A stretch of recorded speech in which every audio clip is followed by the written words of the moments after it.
Good morning, everyone, and welcome to the Mac and Jack Sports Show, our Friday edition, streaming live on Facebook, YouTube, and Twitch, on Mac Sports and the Northeast Streaming Sports Facebook pages.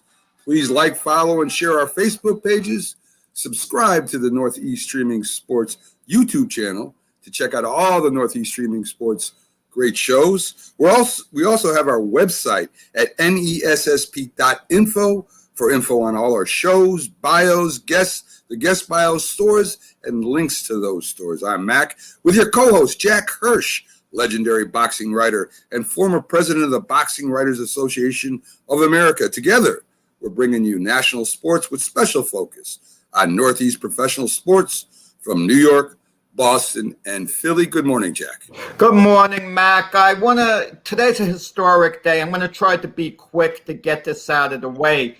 But it's 100 years to the day that boxing had its first $1 million gate. 100 years to the day, July 2nd, 1919, heavyweight champion Jack Dempsey defended his title at Boyle's 30 Acres in Jersey City against a Frenchman, the world light heavyweight champion, Georges Compantier. And Dempsey knocked him out in the fourth round. But it was a historic day because it's the first time customers put $1 million in the till, the first time in boxing history. And of course, today there's pay-per-view. So most of the money is going to be generated pay-per-view sales and sponsors. But in those days, in 1921, the live gate was the main thing, and they drew $1 million gate for the first time in boxing history. So a historical day today, 100 years to the day. Excellent. I mean, and $1 million today then would probably be worth something like 10, 20 million today, Jack.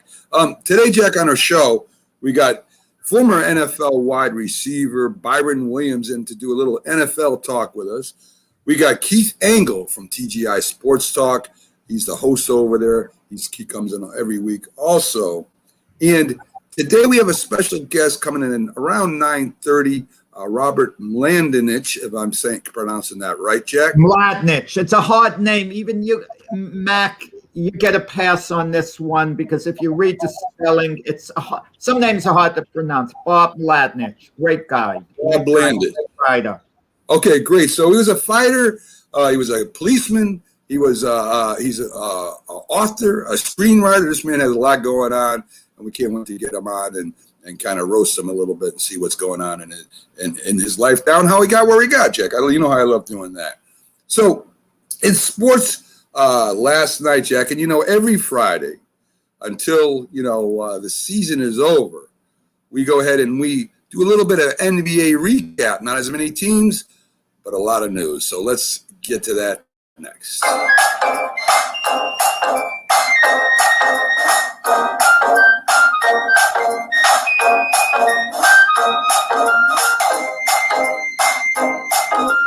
So, Jack, last night, the Bucks, without their superstar Giannis, the Greek freak himself, they beat the Bucks, and pretty convincingly. I mean, they go up 3-2 in the series. They won 123-112. So, who needs Giannis, Jack? I mean, we had Brook Lopez going for 33 points as center. We had Middleton.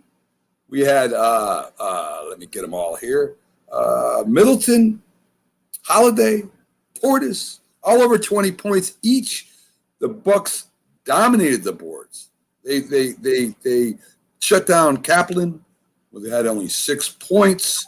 It was just a great game by the Bucks, their role players and their other starters.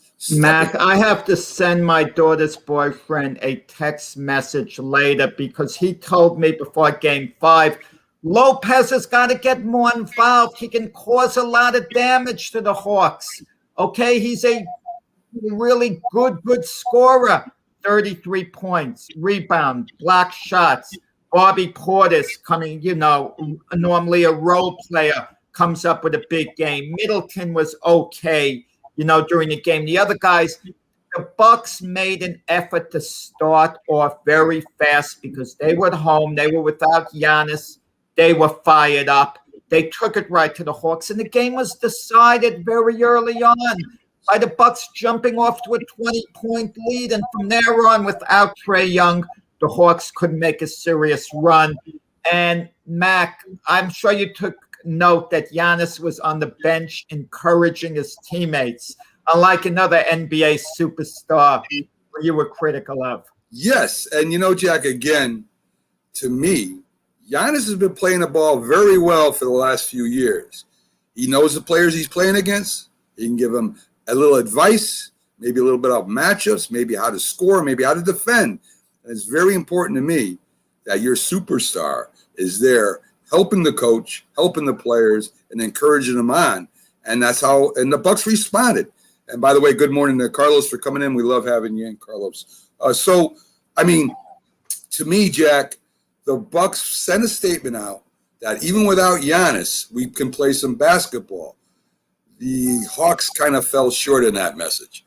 I don't know Giannis's relationship with his teammates. By all accounts, it's fine. I haven't heard anything otherwise. But sometimes I don't have to tell you, Mac, when there's a star player who at times carries his team, his teammates relish the opportunity to show what they can do without him, to show them that they're top-of-the-line players as well. And with Giannis out, those guys really wanted to step up. They wanted to show they could do it without him. It kind of reminded me of one of the Chicago Bulls championships, the year they beat the Portland Trail Blazers. It's Game 6. It looks like it's going to be going to a Game 7 because Portland has a nice lead. Jordan's in foul trouble. He's out. The guys come off the bench and they rally the Bulls back to victory without Jordan. I mean, so that everyone stepped up for Milwaukee. What an effort. And that's big because worst case scenario, they're going back to Milwaukee for Game 7. But of course, they're looking to close it out Game 6. And a lot's going to depend on Trae Young. I mean, is he going to be ready for Game 6? How effective is he going to be? Yeah, I mean, I would imagine that the Hawks are to give him everything they can the next game. If I'm Trae Young, I'm playing whether I'm injured or not, unless I can't play, period. If it affects me where I can't play, then I'm not playing. But if I have a shot at playing that game because it's all or nothing, I'm going in. And Mac, interesting question I haven't heard discussed anywhere. Who needs their big star more?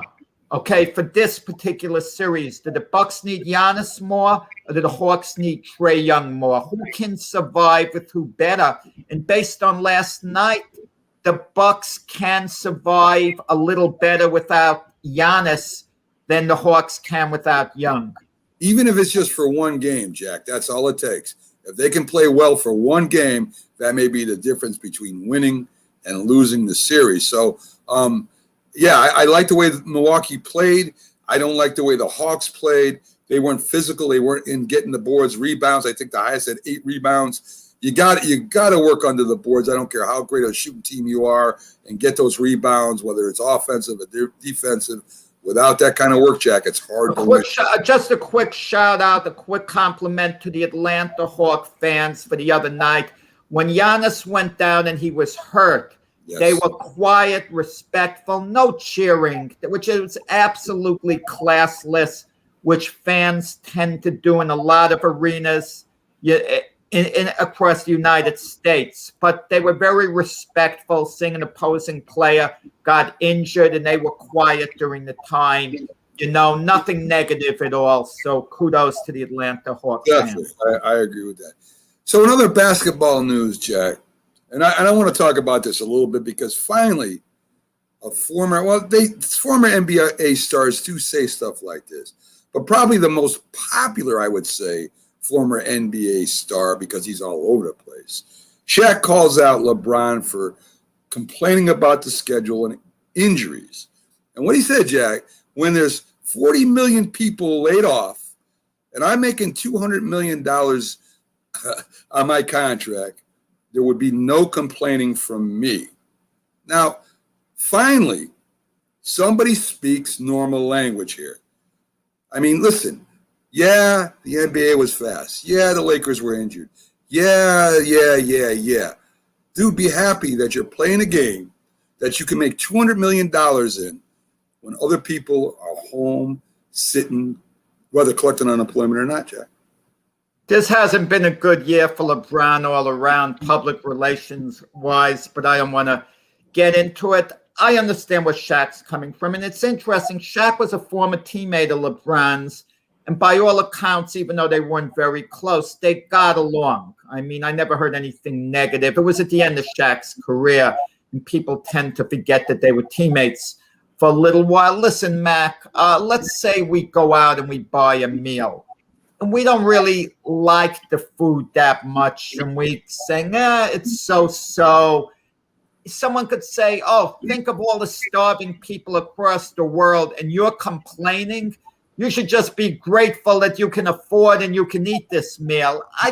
So listen, LeBron may have just been making a statement, how we could improve the game so athletes can perform at a more optimum level, or they can play more.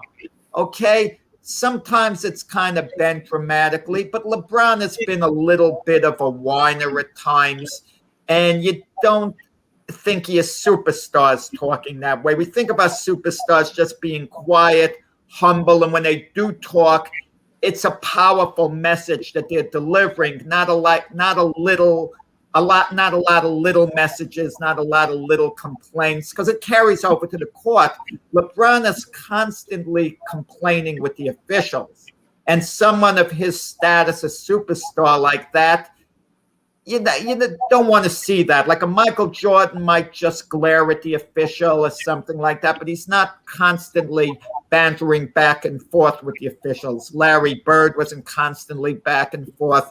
And LeBron, tends to do that. He gets into squabbles with his coaches, and there's always something going on with LeBron. But with that said, Shaq actually is right. Okay, yeah. Shaq is right. With all the money that they're getting paid, but it maybe was taken out of context. It maybe wasn't a complaint by LeBron as much as a statement how things can be improved.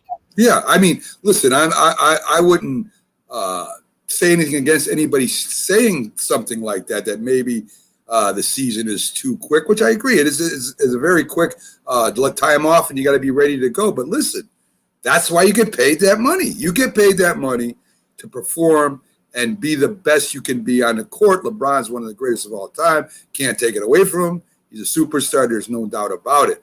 But to me, a lot of people live in their own bubbles, as you just said about the restaurant, Jack. My dad used to say that to me all the time. You're worried about, eating what you eat when there are people starving across the world. Yeah. It's good to be reminded of that. It really is, because what I loved about Emmitt Smith, for example, Jack? Emmitt Smith, when he scored a touchdown, he did? He walked the ball over to the official and handed him the ball like, that's what I'm supposed to do. Instead of going crazy. Now, not that the celebrations aren't fun to watch sometimes, but Emmitt said, yeah, that's what I do. I score touchdowns. And Jerry Rice the same way. There's something more powerful about what you do after, during the game, when you score, when you have a big game. That's why I think people get upset about people posing for home runs, all right?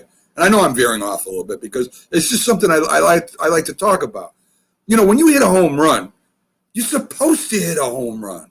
Let the fans watch the ball go out. You standing there admiring your own hit, to me, there's something wrong with that, right? If a normal person builds a great cabinet, say, right? You look at it, I did a good job, good. And other people will admire it. But, this posting, look what I'm eating and look what I made and look at my shot and look at my touchdown. I mean, there's something kind of small about that, Jack, don't you think? Players, and I hope no one takes this the wrong way, are programmed like they're robots at times, like to just do something in particular. Like you just mentioned, the guy hits the ball that looks like it's going to be a home run. In the past, they'd be running hard down to first base in case the ball went off the wall so they could maybe get an extra base. But now they're hesitating and looking because they're conditioned to do that. Listen, what drives me crazy, every time a guy goes to the foul line in basketball, he takes a foul shot. His teammates go over to him before the next shot to shake his hand and wish him well. It's like it's programmed. Stop it. He takes one foul shot, stay where you are. Let him concentrate for the next one. It's like players are programmed to do a certain thing. And we were kidding with Byron Williams, I think, in the past show. One of the things that the offensive team works on now is after they score a touchdown, they don't hand the ball back to the official. They're working on an end zone dance. Every team is trying to outdo the other one, which is kind of fun, I admit. I get a kick out of it. I enjoy it. And it's not a bad thing. But we're kind of programmed. When are we going to see again, Mac, a guy score a touchdown and just flip the ball to the official and run back to his sideline? Right. When are we going to see that again? Listen, Bob Costas said it best a while ago about Roger Maris. When Roger Maris broke Babe Ruth's home run record of 61, the fans were chanting for him to come out of the dugout to take a bow, to wave to them. He was reluctant, but he did it. In this day and age, Mac, a guy hits a home run in the fourth inning in June of a regular season game, and they're coming out of the dugout to take a curtain call. But then it was something special.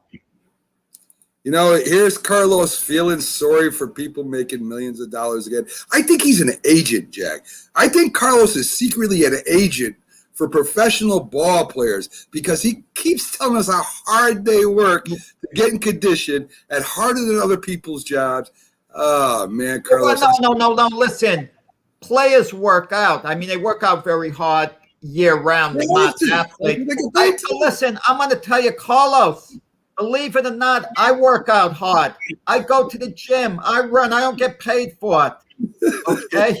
I'm doing it. I swear to God, Carlos, I'm going to hook him up with some of these players so he can sit there and plead the cases. Carlos knows his stuff, though. He's a knowledgeable guy. You got to give him his credit. He's a player whiner. I'm sorry. He's a player whiner. Every superstar, he's, oh, man, these guys have such a hard life. I don't know what Carlos does for a living. But, man. If it was up to Carlos, Tom Thibodeau would have gotten fired during the season, his first season. Right. You know what I'm saying? Here we go. Here he goes. 1 in 50 players get mid-average rates. Mid-average rates are over $1 million, Carlos. I don't want to hear it, man. Go hook up with one of those agents, and maybe you can get a job there. I mean, maybe you can sign LeBron, or maybe you can sign, Kawhi Leonard, and tell us why he should be sitting in luxury boxes and still making $100 million. Mac, you were right about Leonard. The more I think of it, I try to look for an excuse why he'd be in the luxury box. Him not being down there with his teammates. No one said anything. If it doesn't bother his teammates, then it doesn't bother me. I don't know how they feel about it, but he's a great player, so no one is going to say anything negative because he's a sensitive guy too. If you say anything negative about what Leonard did, not being on the Clippers bench, he might decide, I'm not coming back, that's that. So everyone is quiet about it, hoping he comes back because he's a star, he's a difference maker. But it strikes me the wrong way the more I think of it. You were right, Mac, especially you see Giannis on the bench encouraging his teammates. Magic Johnson, when he was out with injuries, he would be on the bench encouraging his teammates. And I can understand, Mac, if a guy's doing serious rehab and he has to be somewhere out of town or whatever, and he's going through a rehab phase, to get back. I can understand that, but not this luxury sweet nonsense. Now Carlos is throwing numbers out like he knows. If I'm correct, Jack, I might not be correct, but isn't the minimum wage for baseball around $1 million? No, it's about, I'm estimating, we're going to have to look it up. I'm estimating, Matt, I think it's about 560,000. About halfway point. It's almost $1 million, I think. So Carlos, I don't think almost $1 million. No, it's more like between 500,000 and 600,000. Well, that would be a first-year player coming in. Yeah, I'd have to look. Good question, Mac. We'd have to Google that. Why didn't you warn me, Mac? It shows our lack of preparation on this show. I would have looked it up. I would have had all these statistics, all these figures. You make us look like we're not prepared, like we do everything on the fly. Well, you know, Carlos likes to throw things at us. He likes to test you, which I do enjoy to a point. But anyway, so Jack, as you know, as I said, we will be having Byron Williams coming up next, and we will be having our football discussion.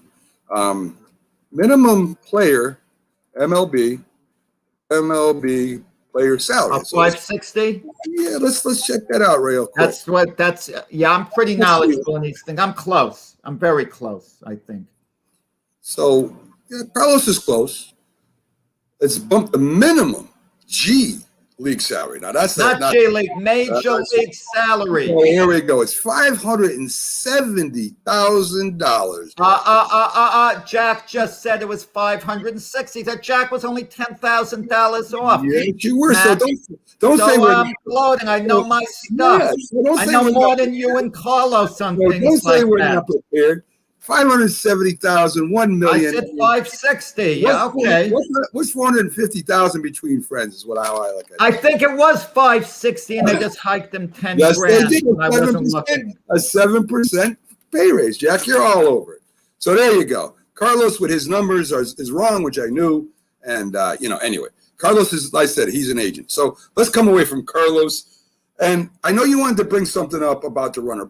Byron isn't in yet, but a runner has been disqualified, if I'm correct. Yeah, things like that always bother me. And believe it or not, I have compassion for the athlete. They make mistakes. Cherie Richardson, who won the women's 100 meters in the Olympic trial, she has beautiful, hair. She had the image kind of like FloJo. No. I mean, I don't know how to describe the color of the hair. I don't want to make mistakes. So she's a beautiful looking woman, well-spoken. And there was a story after she won the 100 meters. She went over, gave her grandmother a long hug, being raised by her grandmother. It was very touching. And she was going to go to Tokyo kind of as America's darling. There are always stories of certain athletes for the Olympics, going into the Olympics, who we really follow, and we tend to start rooting for the athletes. NBC builds them up, and they become media darlings. And unfortunately, indications are now, it's come out in the news, that she's tested positive for performance enhancers, meaning she's not going to be allowed to run in Tokyo. Those are the indications. And she sent out a tweet yesterday, reportedly, that said, "I'm human." And, if that's the case, it's sad because you're going from all the way on the top, so highly respected, to where people don't want to know from you for a little amount of time, where they're very disappointed in you, and you miss the golden opportunity to run in the Olympics, change your life, change the narrative of things. It kind of reminds me a little what happened with Marion Jones. She ran into problems, and her career was derailed after showing so much promise. And it happens. I mean, I'm going to tell you, Mac, we got a debate on another show. I was thinking it won't be this Saturday, another show. If the medical science shows that using steroids doesn't have a negative effect on an athlete health-wise, their well-being, should we just allow it? Let them take whatever the heck they want, as long as they're not compromising their well-being physically. That's an issue to kind of wonder about. But listen, past baseball players, you're old school, Mac, they used to take greenies and all that stuff because they'd have a long schedule to keep them alert, keep them awake. And I don't know what the answer is, Mac. But with Cherie Richardson, it's unfortunate. Well, Jack, backstage right now, we got our NFL analyst, Byron Williams, ready to come on as he does every week. Byron, of course, former NFL wide receiver, specifically known for his time with the Giants and the championship. Also CFL, WFL, well, he was number one the WFL as the wide receiver there. A lot of speed, a great receiver. Let's bring him up, Jack. How you doing today, Byron? Hey, good morning. How you guys doing? Good, Byron. I just want to say something, Mac. I saw a picture, Byron, the kids in this camp, very touching. And I'm sure during the camp, they're broken up into groups of positions. I just want you to know, Byron, I'm available to coach the long snapping, division over there. If you need a long snapping coach, I'll manage to put aside a day or something to get down there for long snapping duties. That's the only thing I'm capable of coaching. Well, this week I'm flying up to Cleveland Thursday, so maybe you can come up to Cleveland. We don't teach long snapping in Texas, so maybe you come up to Cleveland a little bit closer to your house anyway. So let's plan on that. When are you going to be in Cleveland, Byron? I fly out on July the 8th. July the 8th. That's coming up quick too. Okay, great. Yeah, and so the next Saturday this is probably my 18th year to go up there, somewhere up in there. Yeah. Okay. So yeah, get it out. I'll get it up on the site, Byron. Okay. Okay. Byron, this time of year is when mandatory camps coming, and we had the volunteers. I wanted to ask you about, because I never did, about the certain off-season drills you used to do, the workouts. If you had any partners that you worked out with, maybe any people throwing you the ball, because we look at these and we hear Tom Brady's passing the ball with these guys, and this receiver is working out with this receiver, and they're going through a regiment, and a bunch of players. So what was your regiment, Byron, off season, before all the camps started? Did you have a regiment or a partner or a group of guys you worked out with? I did. I had Phil Phelps, a guy named Mike Magruder. All those guys ran 4.23s, 4.25s, 4.28s, and we had a couple of quarterbacks from TCU. We would go to TCU, SMU, and UTA while I went to college, and we worked out at least 5 times a week. But what I did, I worked out in the morning, and I also worked out at night. We had a couple of football fields right by where I live, so and the key factor was to get it in the off season, because it'll show up in the season if you don't work out. I think the one thing that Bill Parcells got mad at me about was in '85 off season, I didn't want to come up to New York and work out with Phil Simms now, and I think he got upset with me. I think that was part of the problem that he wanted receivers to always work out together with the quarterbacks, and I think that's the key factor. And now you see that more often than you ever before, because of the media is covering that stuff. But you have to have the timing, the relationship, and you got to have that field instinct. You can just sometimes you make those adjustments on the field. You and the quarterback on the same page, then you can make those alternate routes and do some things that's phenomenal. So I just think it's a key factor in the success of teams. Well, so when you got out of line of scrimmage, I want to ask you. I mean, I imagine Phil called some audibles, or some quarterbacks called some audibles at the line of scrimmage. I know Bill was pretty strict, but I imagine they gave him that option to do. So when you lined up at receiver and you saw a coverage and Phil saw the coverage, I mean, did you just look at each other and you knew basically what you were going to do, or was there actually a signal called? I mean, I imagine a quieter audible is better than calling an audible for the defense to look at. Well, back then sometimes it was a signal call, but most of the time, if we need to change the play, we would just touch the face mask. Just come up and just touch the face mask, and just to acknowledge that we're getting ready to run that alternate play. And and that's part of being on the same page with the quarterback, and that's the key factor.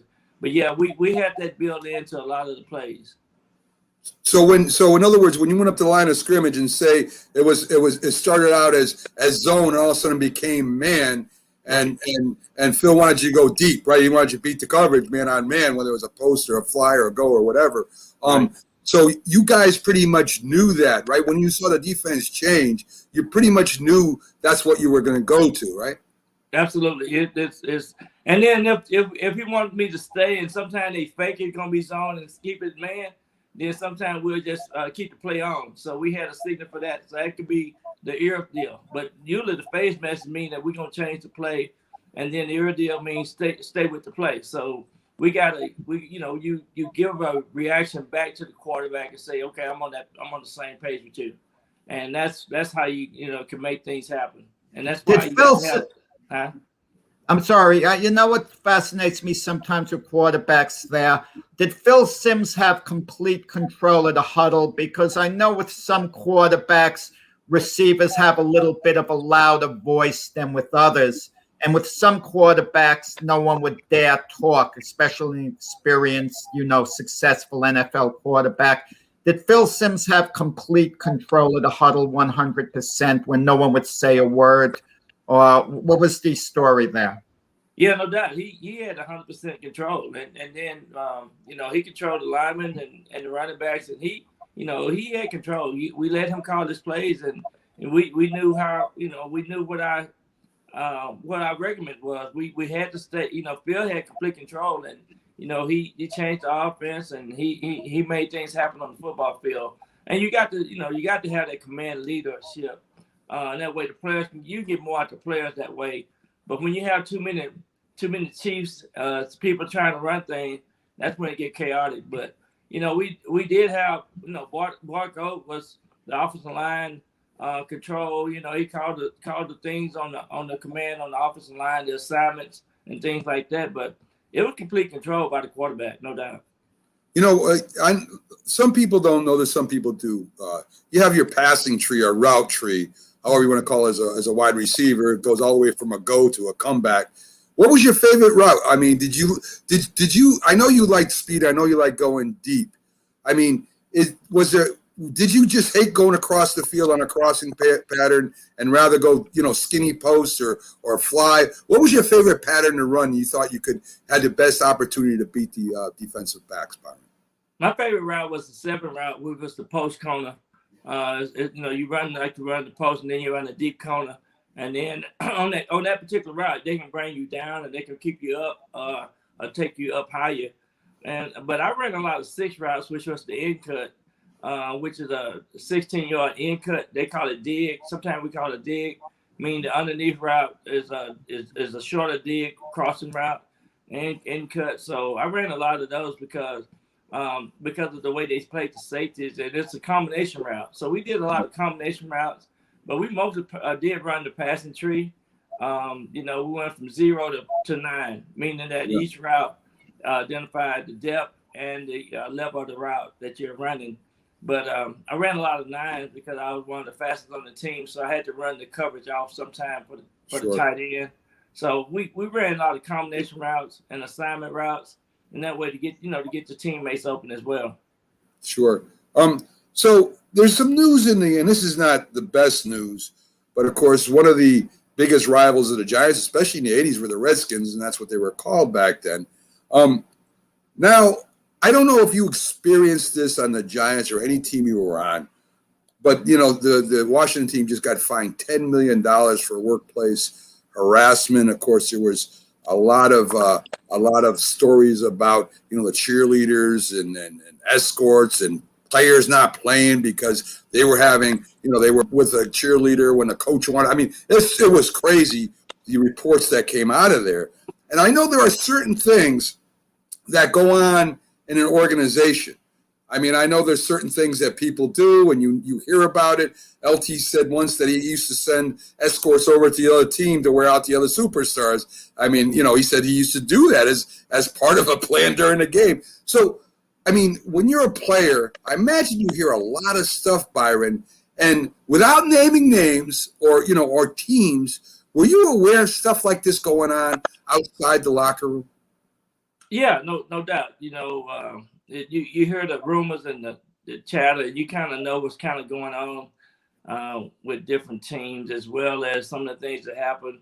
And, when we would go out of town, the girls would, the ladies, people would know our schedule just as good as we know our own schedule. So we had people, as soon as we get to the hotel, there'd be, particular people in the hotel lobby waiting for people. So yeah, it definitely, a lot goes on sometime outside of the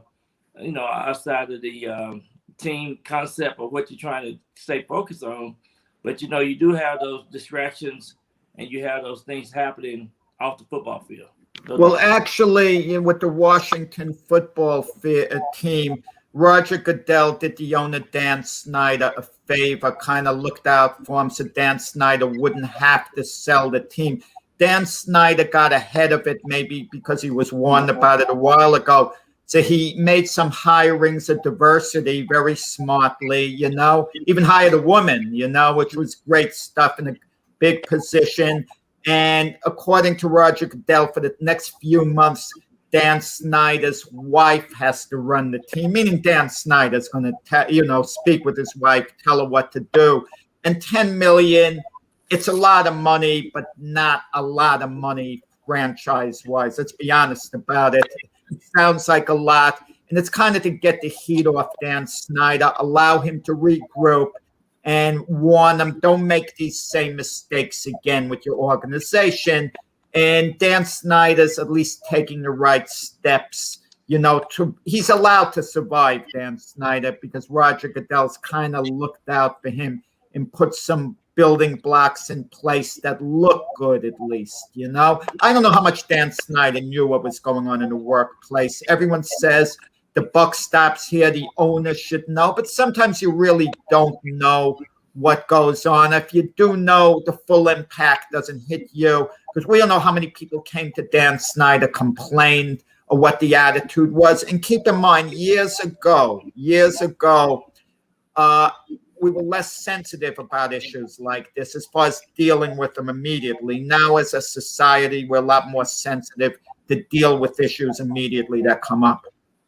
Yeah, no doubt. And I think Dan Snyder knows a lot that's going on with his organization. Believe me. Yeah, Byron, there's direct. There is he's direct. informed on everything. If you're the owner, it's just like you owning your house. If you're the owner, you know everything that goes on in your house. So it's kind of I think that Dan Snyder was up on everything. He kind of got in trouble a little bit, and the media got hold to him. But with Roger Goodell stepping in, I think that helped him out. That helps him. There's reports of him being directly involved in some of the stuff that is unsubstantiated. But anyway, so the distractions. Let's stick with that for a second, Byron. I mean, this stuff's going on. There's groupies. There are women that want to marry, into money. I mean, there's a lot of stuff going on there. There's guys that take advantage of this situation that presents itself. So does that go to reporters too? And what I mean by that, is the reporters, I know the team, the NFL wants you to be public. I know that they want the coverage to be all the time, 24/7. How does that affect you as a player? I mean, you just lose a football game. The reporters are all over you. You win one, you want to celebrate with your teammates. They're all up in your business. I mean, I know, you want to be famous, you want to be popular, you want to get paid, you want the team to look good, but how much does that bother you sometimes? I think it bothers quite a few players, but also I think it's a level of maturity, being able to handle those type situations. When you go to a mass media area like New York, you got to be mature-minded, because that media is the biggest thing that you're going to be faced with. And they probably need to have a lesson on how to deal with the media in those big marketplaces. And even here in Dallas, I think, and the way they cover sports now, it takes a split second before it hit the news, to hit the wire. So it's very important that and it should be something that you go in and teach your rookies and your first year players. This is how you handle these situations, because you have to say the right thing. And you have to position yourself, because one bad move can get you up out of there, or could cause your career to be wrecked. So I think being able to handle the media is a key component in sports these days, because of how fast the news get out and the negativity that's out there that's attached with the news. So I think these younger players need to understand that. Even Byron, that's why I think leadership is so important, where the head coach has to get some of the veteran leaders together to take the young guys under their wing and to drive that home. If you have a very young team and you don't have those leaders, there could be a problem. But when there's a veteran presence, it's very important that they be involved with the young guys, because the young guys will listen to, veteran leadership, I believe. Absolutely. And one of the other things, too, you have to leave some of your friends at home and you can't be connected to those guys because I'm telling you, instantly, things happen, and you want to be attached to your hometown people or something like that, and it can hurt you. It can hurt your career as well. It has hurt a couple of people's careers already. Baker being one of them. Byron, so was there, and just one more question on this, was there a reporter, now this is going to hurt Jack a little bit because he was reporting on boxing a lot and he was at some fights, and I don't know if you ever talked to a fighter after a fight or not, but was there any reporter that a lot of times, but was there ever a reporter you just hated to see coming in that locker room? Yeah, it was a couple of reporters that come in the locker room. That all they want to focus on negativity. And, especially if they got a bad article out there, those guys get tagged and people try to stay away from them for a reason. But yeah, there's a couple of reporters out there. There was a reporter that kind of looked like Jack back in the day that's always talking to the deep snappers, talking to the deep snappers, not want to talk to the receivers, but no, it was always a reporter too that, would come in and write negative stories, so we knew who those guys were, and we try to be respectful, but back then, as you come into the Giants locker room, they had a reporter space. They had a locker kind of, and so they would get you, and then you would go in and you would interview and talk about this, that, and the other.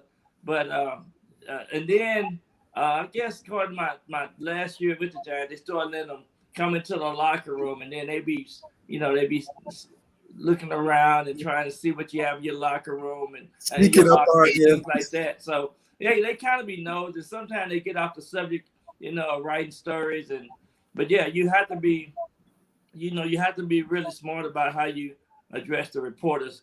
Another thing too, when they start letting the women's come into the locker room, and they ask guys to, keep the towels on, be presentable and things like that. So I was in that era of time when things start changing. Yeah. And, you had to be real on top of the things that you say and how you address the media, as well as having the females come into the locker room. Did it ever get now they change it, but they changed the format. Now there's like a press conference format. The players are brought out in the press conference type setting. The reporters, I don't think, allowed to just mill around the locker room anymore the way they did in the past. I don't know, Jack. I've seen some things where they're right in the locker room still right after a game. I've seen that. I mean, they do have press conferences. You're right, but like the papers and stuff like that, I think I just seen them recently when they're up in there. Did any of that ever almost get physical, Byron? Where you notice reporter and he's starting to bother one of your players, and did the players ever get enraged at some of these reporters?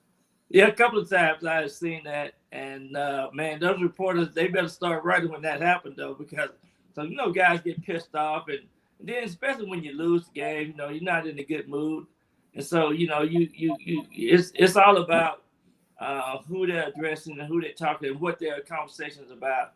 But a lot of times they want to report on something hot, something that will get more notice than the other things and other topics. But yeah, some guys just don't like reporters anyway because they had bad experience with them. So it just depends on what they're trying to report on. But especially when you lose, it's getting heated in the locker room because you're just not in the mood to talk about anything when you lose those games. Sure. There's a story about a former GM Lombardi, Michael Lombardi, who says that Zach Taylor, the head coach of the Bengals, if he don't win at least 7 games this year, he might be gone. He's been there 2 years. He's like 6-25, hasn't won back-to-back games. How long, Byron, do you think is fair to give a coach or a player time to play in, to coach and play in football? I mean, they want him to turn it around 1-2 years. They want a player in 2 years to be, a Hall of Famer. What do you think is fair for a coach or player? How much time should they be allowed? It's kind of like a football player. I think it's at least 3 years, 3 to 4 years. If you're not showing improvement, showing a change in the players and changing the attitude and changing the morale of the team, I think it's they giving them, I think, 2 to 3 years, but I think 3 to 4 years, 3 to 5 years would be a good time frame to give a coach, to come in and put his mark on the team and bring certain personnel, certain coaches to the staff. But you have to be a good I think you have to be a good forecaster, make sure that you bring the right chemistry in there, and it's a whole lot goes into the team. When you think about guys like Bill Parcells being up there at the complex at 3 or 4 o'clock in the morning, starting this day, and having 20 work hours a day and putting in the time, and those are things are hidden, and I think those hidden agendas like that is the key to success. And yeah, you definitely have just 3 years now to turn a team around, no doubt. Yeah, I'll tell you a funny story came out with the giant punter who was a giant punter for 5 years, Steve Weatherford, who played under Tom Coughlin. He said no matter what time he got to the training complex, Tom Coughlin always beat him there, was there in time. He'd get there 5 a.m, Tom Coughlin was there. Tom Coughlin let him know recently why he always beat him there, because Tom Coughlin slept at the training complex, and he'd hear the car coming up and he'd run to the weight room and make it seem like he was working out before the player. I couldn't dedicate my whole life. I love football, anything. How do you dedicate your whole life? You're actually sleeping there. I think there's a certain thing where you can burn yourself out as a coach. I think at times you just have to work a normal day, 9 to 5, go home, tell your assistant, study this film out, get back to me. I think all that intensity and you're piling on hour after hour, it could be to your detriment, as well. Yeah, no doubt. But one of the things I think that goes along with football is the mental aspect. You got to make these players think and know that these are some of the things that require, and the game is mental. I think people leave that part out. It's the way you think, the way you approach, and if you got a player thinking that I'm there at 3 or 4 o'clock at boy, that's a good thing. That means that I'm expecting the same thing out of you. So I think it goes along with what you're trying to do with football, and football is one of those games that mental capacity is one of the biggest components in the formula of success. Sure, I agree with that. Another article I was reading, Byron, was about, of course, the new guys coming in, the older vets, worried about their job. Maybe they're going to be cut because they got this brand new hot rookie. The middle linebacker for the Cowboys was one of them mentioned. I don't know what is the right answer there, experience or youth. Because if you go back, and I'm going back even before you playing, Byron, a lot of teams use the experience to their benefit. One of those teams was the Washington Redskins, again under George Allen, who had what they called the over-the-hill gang. These were vets that were cut by other teams, and he got them up, and he took them to he was almost every year in the playoff or championship. He went to the Super Bowl one year without him, and he took all that with the over-the-hill gang. They had Billy Kilmer and Sonny Jurgensen and, all these players that were long in the tooth. But just on their experience alone, they went to the Super Bowl. And they went up against a Dolphin team that was one of the best in the league at that time.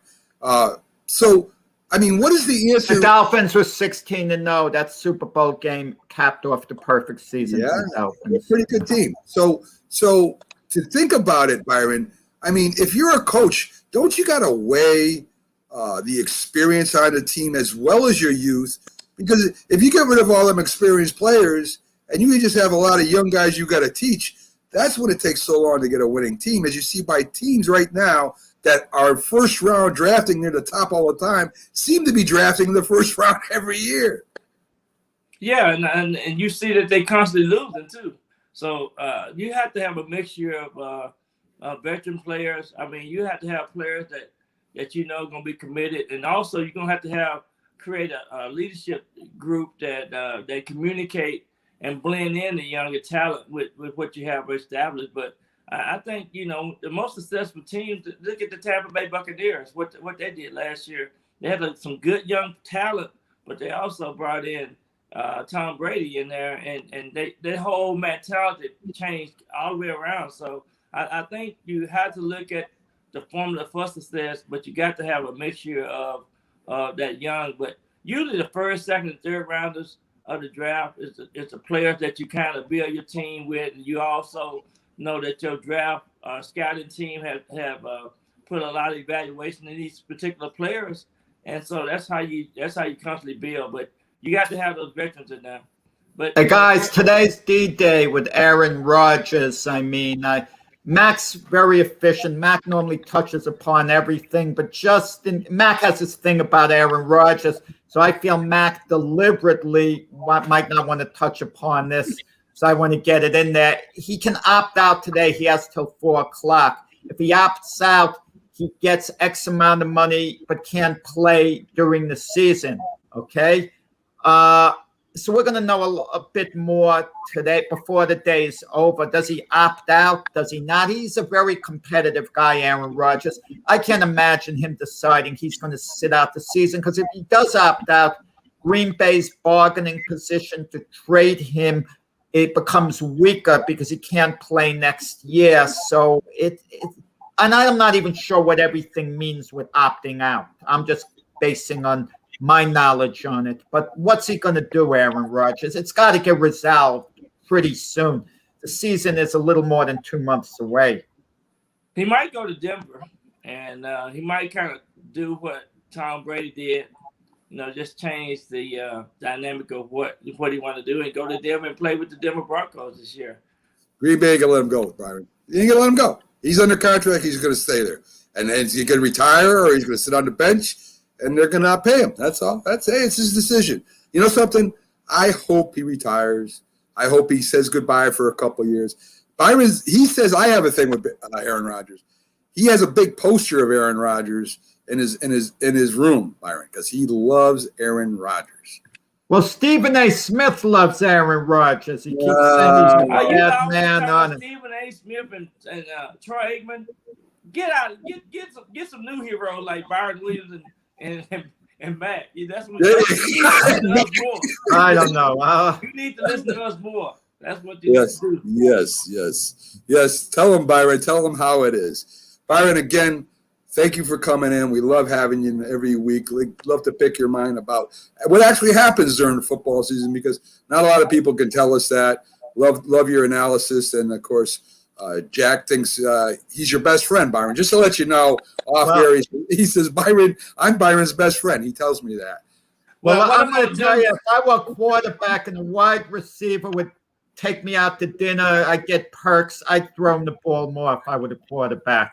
See?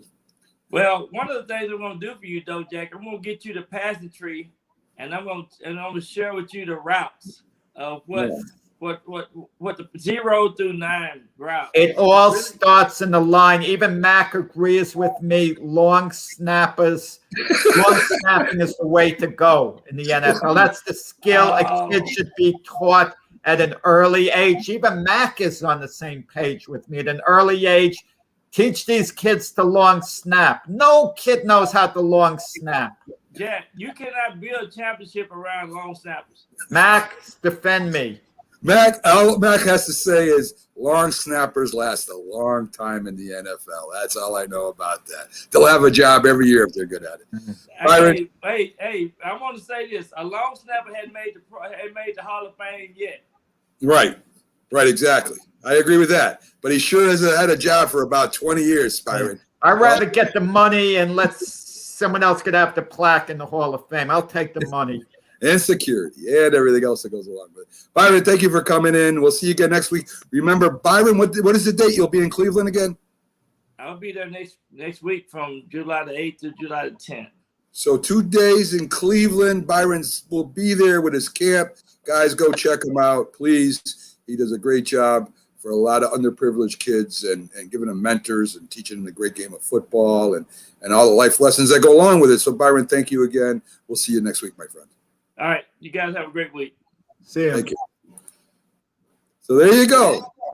Byron Williams, NFL wide receiver, knows his stuff, helps the community. How can you have a better guest, Jack? I'll tell you. Great guest. So, folks, we're going to take our first break. We'll have Keith Engle from TGI Sports, who is doing his show right now. Should be all done by the time about 9-10 rolls around or so. So, anyway, very good coverage of the Yankees, NCAA, Knicks, Pats. He covers everything local. So he'll be on after this Stick with us. If you served honorably in our nation's armed forces and you're looking for a way to continue serving your fellow veterans in your community, then join AMVETS. Each year, AMVETS members volunteer millions of hours at VA healthcare facilities from coast to coast, helping to improve the lives of their fellow veterans through the VA Voluntary Services Program. AMVETS posts and departments also participate in a wide variety of community service projects, ranging from Americanism in our schools to supporting the Special Olympics and Boy Scouts of America. If you no longer wear the uniform today, you can still serve through the AMVETS by joining today at amvets.org. Hi, Grandma. What's for dinner? Hey, honey, I'm making stew tonight. Ooh, can Nina come over? I'm not sure about our new friend. I wonder if there's been any drinking going on. Alcohol at her age can lead to so many bad things. I've been meaning to ask you, what would happen if someone offered you a drink?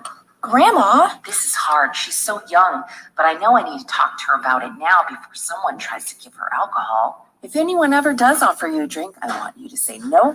I have too much respect for my family, and I don't want to get in trouble. Okay. Really? I promise, Grandma. I love you too. Okay, how about tasting this stew and telling me what you think? Some children may try alcohol as young as 9 years old. It's not too early to talk about drinking. For tips on how to begin the conversation, visit underagedrinking.samhsa.gov. That's underagedrinking.samhsa.gov. This message brought to you by SAMHSA and this station. When you hear the word asthma, you probably think of shortness of breath, coughing, or inhalers. Lots of things can trigger asthma, but the fact is that asthma doesn't just attack, it can kill. But with proper medical management, asthma is controllable. If you experience shortness of breath, wheezing, tightness in your chest, or persistent nighttime coughing, you may have asthma. See your doctor and get the facts. You'll breathe easier. For more information, call 211 Infoline. A message from the Connecticut Department of Public Health, keeping Connecticut healthy. If you talk and they will hear you every single time. Now we're getting killed. Yeah, well, Kyle's not here. How come? Kicked off the team. Didn't Tim tell you? Kyle and some other kids got caught drinking beer in the park a couple of nights ago. Really? Yeah, 0 tolerance. He's out for the season. Come on, it's a first offense, right? That we know of. But why should that matter? He knew not to drink. I made it clear to Matt, that's what we expect from him. What have you said to Tim? Nothing really. You know, a lot of kids try it at this age, so. Yeah, well, a lot of kids don't try it too. I'm not saying that Matt's gonna be this perfect kid, but if I don't tell him what we expect and why he shouldn't drink, how's he gonna know? You think kids that age really listen? They never admit it, Bill, but they hear more than you think. Talk. They hear you. For more information about talking with kids about underage drinking, visit underagedrinking.samhsa.gov.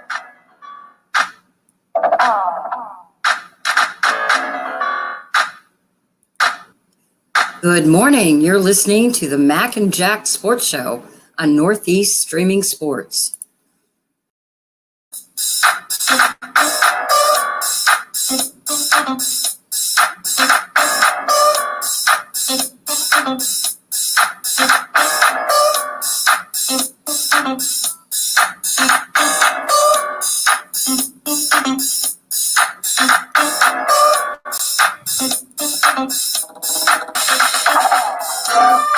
Good morning, everyone, and welcome back to the Mac and Jack Sports Show. You're listening to our Friday edition as we have a whole pile of guests coming in for you today.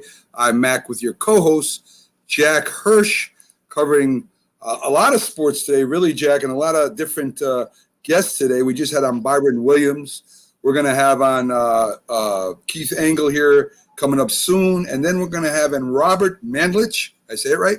Mlandich, Mac, the way you say we have a whole pile of guests, it doesn't make it seem like we have quality guests. These are top-of-the-line guests we have on here. Top of the line, and you're saying a whole pile like, get me another player. Just get me another player like that. We have all-stars, Mac. Yes, you got to treat them as such. Yes, we do, like Jack. To treat every guest the same, no matter their status. Every guest the same, Mac. No matter how big. We could get Aaron Rodgers on this show. And you would treat him the same as any other guest. You wouldn't give him the royal treatment. I don't know about that, Jack. If we had Aaron Rodgers on our show, I would have a lot of questions that he would not want to answer. You would be telling him to stick to his guns. Don't give in. Not me, Jack. Not me at all. I would ask him what he thinks about football. What is football to him? Because it's sure different than what football is to me. I got a banner up there right now, Jack, and I put that on there because Northeast Streaming Sports merchandise. Well, the Mac and Jack Sports Show has merchandise also on there, and Jack is wearing our shirt, the Mac and Jack Sports Show shirt. Very quality shirt. He's a nut.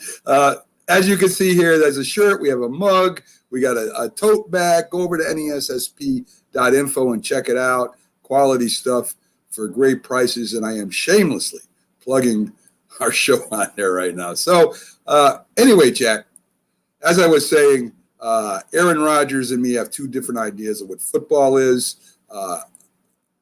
Carlos, who left us for a while, said he needs to be on the Jets. I know Jack would love that. No. They drafted Zach Wilson. I'm going to tell you, we didn't touch upon Jacob deGrom yesterday. I don't know, is there going to be time in the show? If we have a few seconds now, let me get it in here quick. Watching the game yesterday, he gives up 3 runs in the first inning. Then in the second inning, they're men on first and third, no outs, and he strikes out 3 in a row. And he goes on a run of retiring 18 men in a row after having a horrible first inning, 18 men in a row. And at one point, he strikes out 8 guys in a row. And the major league record is Tom Seaver and Nola, with 10 in a row.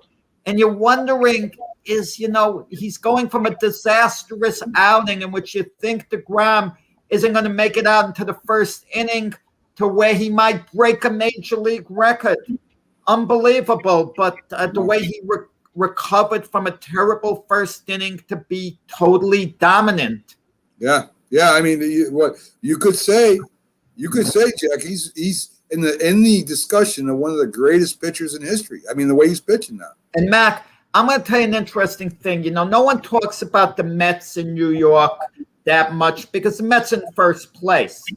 And they're a couple of games ahead of the Washington Nationals. And people are talking about what an utter mess the New York Yankees are in.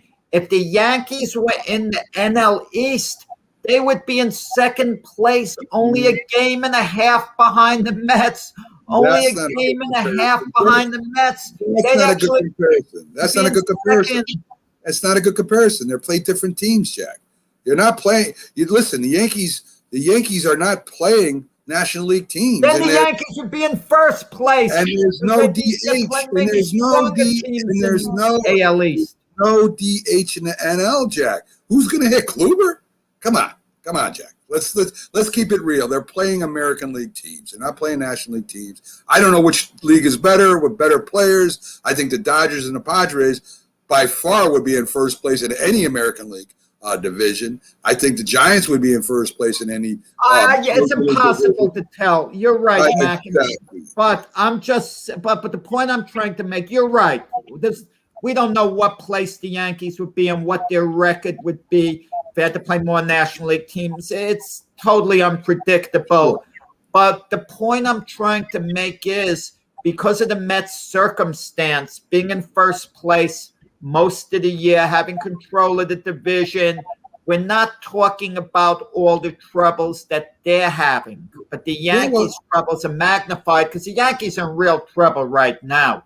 9 games out. In your opinion, Jack, do you think the Rays and the Red Sox would be in first place in the AL East? I mean, if you took the good teams from the AL East, you mean the NL East? Yeah, if you took them ones in the AL. Oh, yes. The Red Sox would be ahead of the Mets. They've been playing better this year. Honestly, Jack, I've made a prediction the Red Sox are going to be a lot better than people thought this year. I don't know that for a fact because if they're playing against the Milwaukee Brewers, they're playing against the Dodgers, they're playing against the Giants, they're playing against the Padres. Would they be in first? I don't know, and that's all I'm saying. And with no DH, and you take their DH out of the lineup, the Red Sox have an excellent DH. You take them out of the lineup, I don't know. I can't say. I think they would be competitive. I will say this. The Mets are only a few games over 500, only a few games. Right. And the Red Sox would be at least that if they win the National League. They would obviously be at least a few games over 500, at least. Here goes Carlos. Red Sox are about to hit a wall. Yeah, they're about to hit the wall. They're about to hit the left field wall with a bunch of hits is what they're about to do. I've been waiting for them to hit the wall. I thought they were going to hit it by now. Yeah. Okay, when I'm wrong, I'm wrong. And they're going to be getting Chris Sale back. And the AL East isn't that strong. And the Rays are falling a few games back. Even if the Yankees and Toronto start playing really well, the bottom line is the Red Sox have a cushion, especially with the Yankees. They're 9 games ahead of the Yankees. So the Yankees have a lot of work to do to get close to the Red Sox. So the Red Sox have the cushion. So the Red Sox can afford to have a month in which they play poorly and still be hovering around first place, even if they have a poor month. And so the Red Sox are going to be around. We're at the halfway point. And speaking of the Yankees and the information and news around the Yankees, backstage right now we got Keith Engle, fresh off his show at TGI Sports, knows a lot about the Yankees and a lot of local teams, Jack. And of course, I'm going to go after the Yankees with Keith. That's probably what we're going to lead off on. So let's bring Keith up and see what's going on. How you doing, Keith? Oh, I'm awesome. We're going to get beat up right away today. Eh? Yes, we are. Yes, we are. We have to. We have to because there's an article out, and of course it was all over the place. And Jack defends Cashman to a point, and he's got some points defending Cashman. But overall, to me, Cashman comes out and he says it's the players' fault. He's right to a point. It is. They're not playing as well as they should. And, the players are responsible for their play. Yeah. But he kind of throws them under the bus, not taking responsibility for it at all. And if you're the GM, and I can go through all the things that Cashman has done that are questionable, right? I mean, he signed Sanchez. It's working out good offensively. Defensively, he still has his problems. Maybe it was a good decision. We'll find out by the end of the year. Gardner, he signs Gardner instead of going after another outfielder, which he could have done. Bradley was available. I mean, there was other players that were available besides him.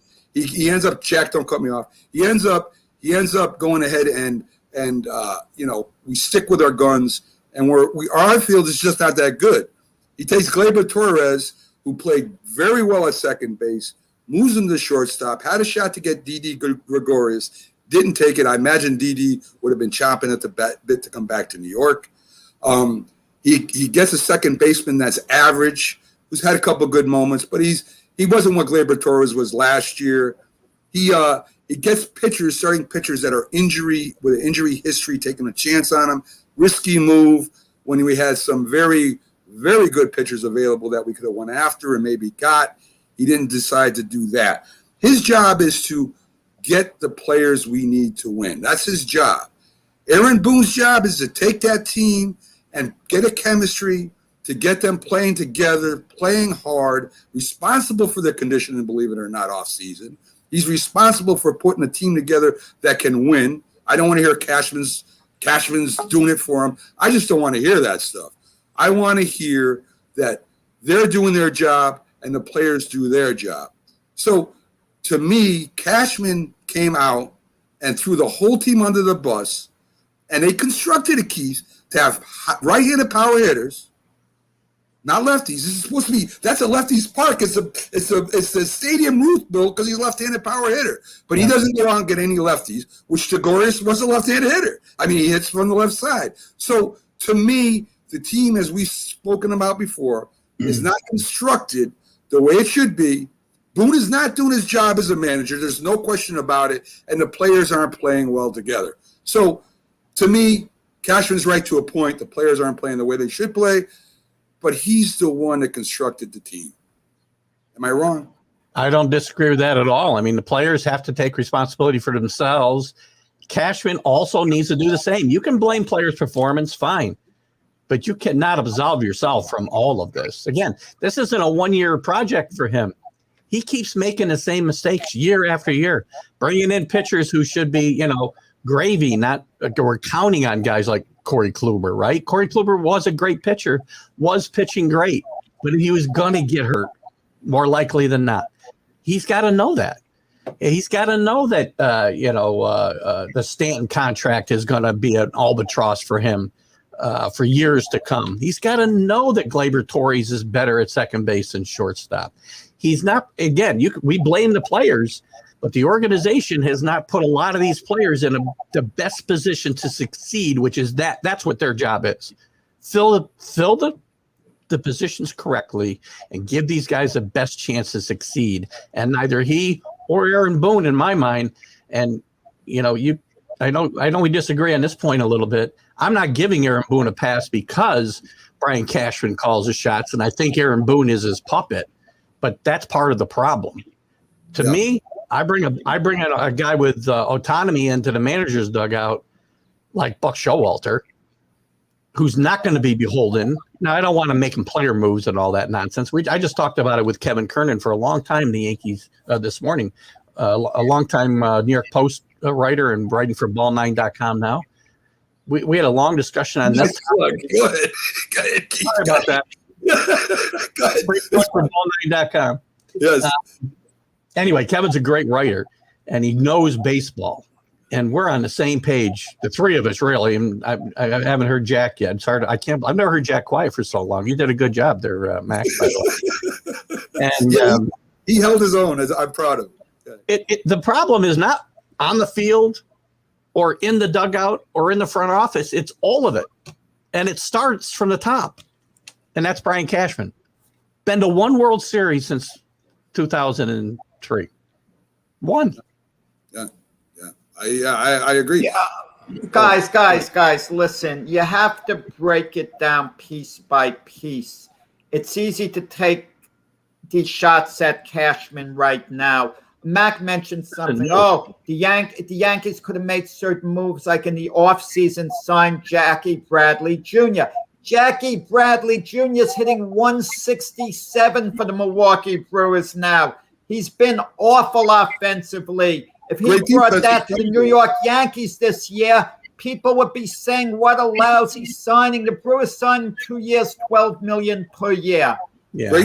Clearly overpaid this year. Great defensive center fielder, Jack. Great defensive center. Listen, the Yankees just addressed a couple of days ago a very good defensive center fielder, Tim LaCastro from the Arizona Diamondbacks. Doesn't hit at all, but he can field well. Look, the Yankees had Mike Tautman, outstanding defensive outfielder, didn't hit at all. Gardner's still a very good defensive outfielder. He's very good now still.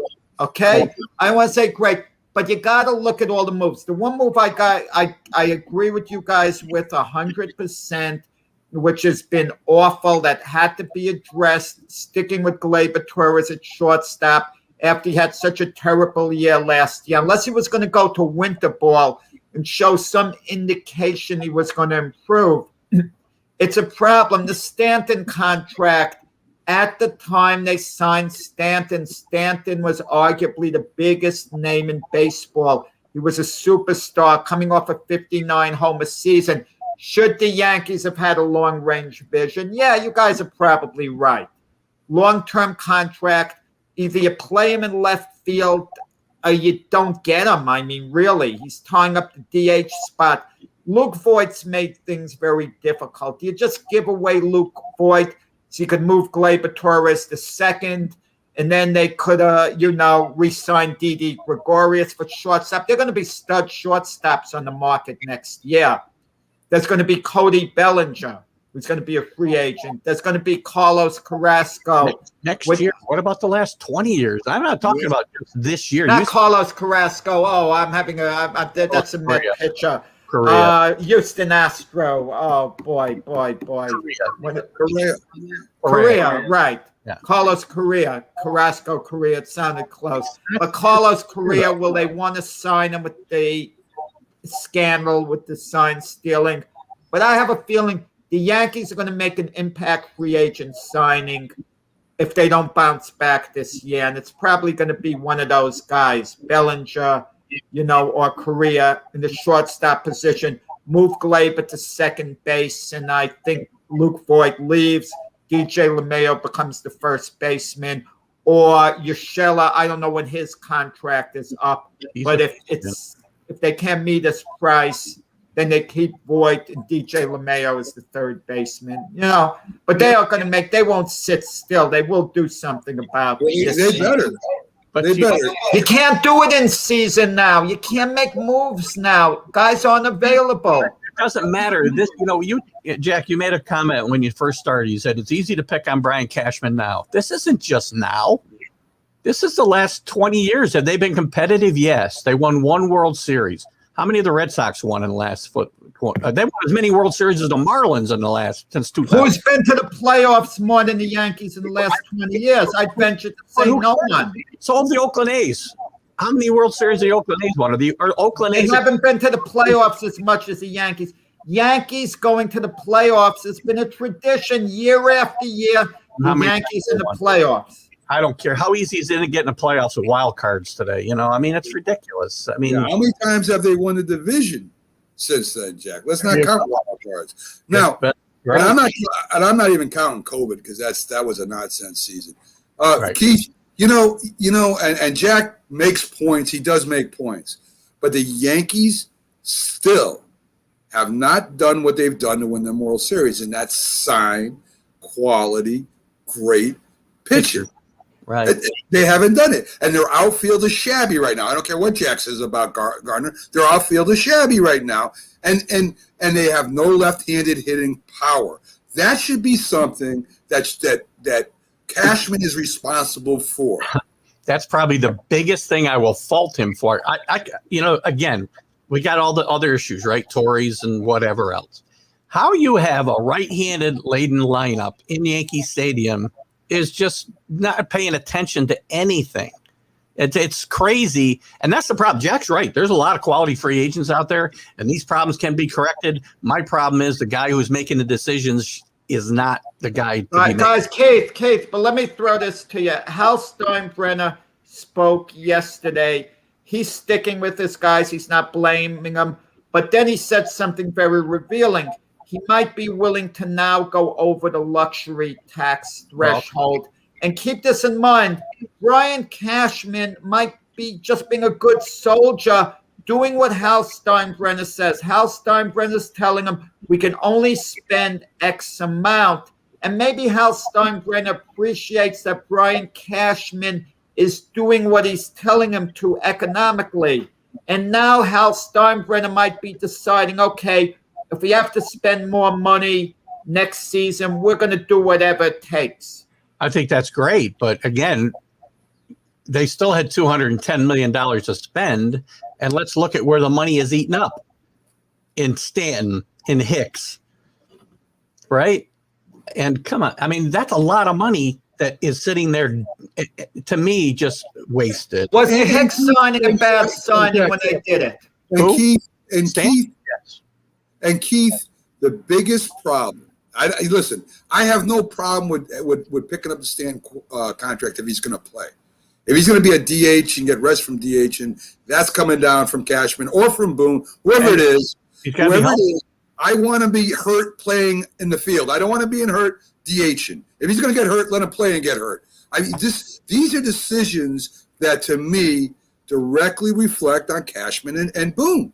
I'm sorry, if I'm any kind of manager, Stanton's going to play the field, hurt or not. He's going to play if he can go. He's going. I'm not resting him because I want to rest this guy. You need somebody out there. You're paying him, what is it, $35 million a year, something close to that. Listen, he's going to earn his keep. That only makes sense. So to me, it starts at the top. The players are uninterested because they know what's going on. They're not stupid. Here, I'm a player and I'm watching Stanton getting rested from DH, and I'm out there playing every day. Are you kidding me? And he's making $35 million. I'm making whatever. Are you nuts? Come on, of course morale's down. 25 million, Stanton. Whatever, 25. What's 10 million between friends? So many. You talked about, Jack, I think you asked me when you were getting done, did I think it was a good signing at the time? No, I didn't, because he doesn't have a history of playing full seasons.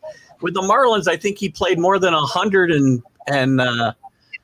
and 20 games. No, not standing Aaron Hicks. That's what I said. No, 10 million a year, 10 million a year, which isn't that high for 7 years. Now, if Hicks was going to be the type of player that Brian Cashman projected him to be, then that's a good signing for a reasonable, more than a reasonable amount.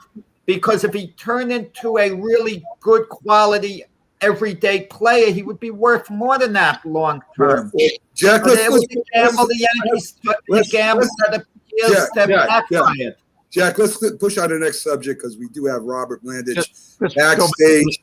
Let me just add, go back and look at Aaron Hicks' career stats and tell me that he's deserving of that contract. Keith wants to get that last shot in. Anyway, listen, guys, I want to talk a little bit quickly before Robert comes on about the NCAA ruling. They were forced by the Supreme Court. They said we changed the rules, and they were forced to change the rule to pay players for images and likenesses, which I think is all well and good. I asked Jack about this, and I'm really just going to put it out there for the folks because I got another question to ask you. That might trickle down to high school and even youth sports if somebody's making money off of likeness, especially with the high schools down south with football. They're huge, your biggest college games up here. So you may see high school and maybe even youth players getting paid for likeness. But Keith, what I want to get to you with is really how much does it change things? There's only going to be a few players that are going to get that money. The offensive lineman ain't going to get that money. Nobody's going to buy their jerseys and use their likenesses. The defensive linemen, for the most part, aren't going to get any money. The wrestling team is not going to get any money because of likenesses. Nobody cares about that, really. The lacrosse team might get a couple dollars. But so this really doesn't fix it. It gives other players money where other players in college won't get money. So does this start dissension on the team? It possibly it could. The other thing that could come into play is, if right now every state hasn't ratified this thing or put this into place, so some state universities are going to have an advantage over others in signing the guys who will be able to take advantage of this. I think it will be nationwide soon.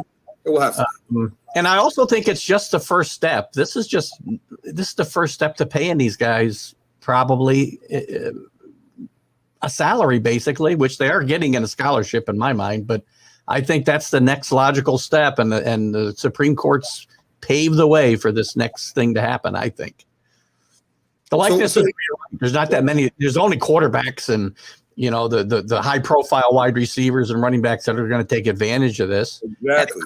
Down. What do you think, Arch Manning? Arch Manning could be in 8th grade getting endorsement deals, probably. Exactly, and that's what I'm saying. So I don't know if this really solves that problem because lawsuits are going to come when the wrestlers aren't getting money for likeness because these guys are getting money. Why can't I make money? That should be fair. I mean, this is going to be a huge thing that's going to come out of all this. Everybody's saying, well, great, they're getting paid. No, they're not all going to get paid. There's a few that's going to get paid, and it's going to cause more problems on the road. Trust me on that, guys. Trust me on that. I don't disagree with that. And also had another thought in my mind here. Now the offensive lineman could make a little bit of money from the video game world if they're using their likeness, but they're not going to get paid the same as a quarterback is. There's going to be a huge discrepancy. Yes.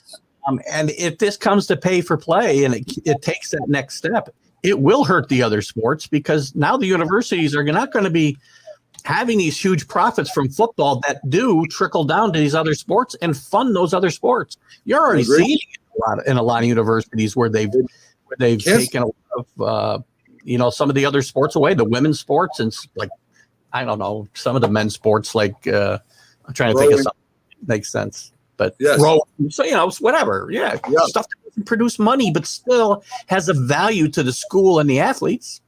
Yes, so. I really think that we think that a lot of people think this is going to change everything. It's really not. It's going to benefit some players. Trevor Lawrence would have made millions of dollars, but his right guard is not going to make anything. I mean, that's the truth of it. And then that hockey team for Clemson is not going to be making any money either. So with the way the civil laws are and the civil rights, there's going to be lawsuits on that too. So this is going to compound and it's going to change directions. So folks, do not think this is all over. It's not. I will add one thing, that it is a good thing that, in my mind, if this was going to happen, it's a good thing the Supreme Court stepped in and made the ruling, because if this was a state-by-state thing, then you'd have huge problems, right? If California was going to allow this, and like 5 or 8 states were going to allow this, and the other 42 weren't, well, the universities in those states that weren't were going to be at a huge disadvantage. I agree, Keith. So, folks, so just to let you know, and you got to think it all the whole way through. Don't just think, and I think it's important players get paid for the likeness, but there's people that are going to make a lot of money on the same team that aren't going to be making money on that team. There's going to be other sports that are going to be making money. And do they take that money, as Keith said, and do they just give it to him instead of it flowing through the other parts of the program? We're going to have to wait and see, folks. This is far from over, and it's far from being worked out. Keith, we got Robert waiting behind the scenes right now. We appreciate you coming in. We bash Cashman again, which it seems to be almost every week now. And the NCAA is very interesting to me. So we'll see you again next week, Keith. Probably be able to talk a little bit more about the Pats and stuff like that, which we wouldn't cover today. But anyway. Send these tapes off to Hal Steinbrenner. We get rid of Cashman. Yeah, okay, my friend. So, folks, there goes Keith Engle with a parting shot. Thanks again, Keith. We'll see you next week. Have a great holiday. Thank you. So there you go. Keith Engle from TGI Sports. Robert's backstage. We're going to take a quick break. We're going to bring him on, and we're going to talk about this guy who's very interesting to me, Jack. Not only was he a great cop, not only was he a heavyweight fighter, he's an author. He's a screenwriter. This guy has conquered almost everything. I love this. This guy, if he was on a baseball team, he'd be playing every position. Yes, he would. He'd be like, remember that team that had 3 players? I think it was a king in his court in softball. He had a pitcher, a first baseman, and 1 outfielder. He would be on that team, Jack. So right after this, folks, we'll be right on with Robert. Stick with us. Some more great sports coming at you.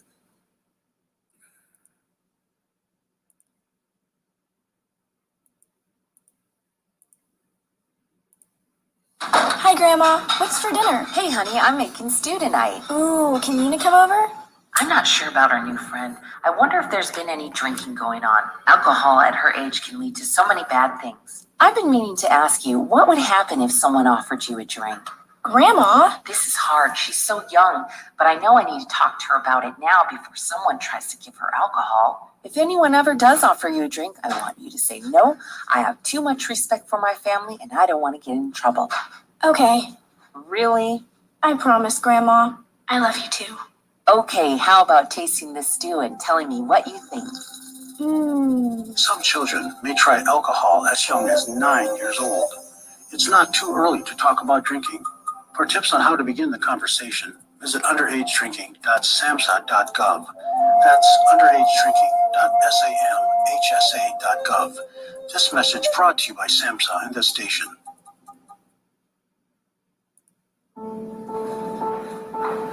We all make choices. When it comes to alcohol, kids make choices whether to drink or not. Bye-bye. Remember, I'm going to Alex's party tonight and sleeping over. Hey, have a seat for a second. Remind me about that party again? And adults make choices whether to talk about it. That's true of parents and every other trusted adult in a kid's life. Kids want to know our expectations when it comes to alcohol and other drugs. They want guidance and honest answers to their questions. And it makes a difference when the message is consistent and part of everyday conversations. So talk with your kids and help lead them on a positive path. Because when you talk, they hear you. For more information about talking with your kids about underage use of alcohol and other drugs, visit underagedrinking.samhsa.gov.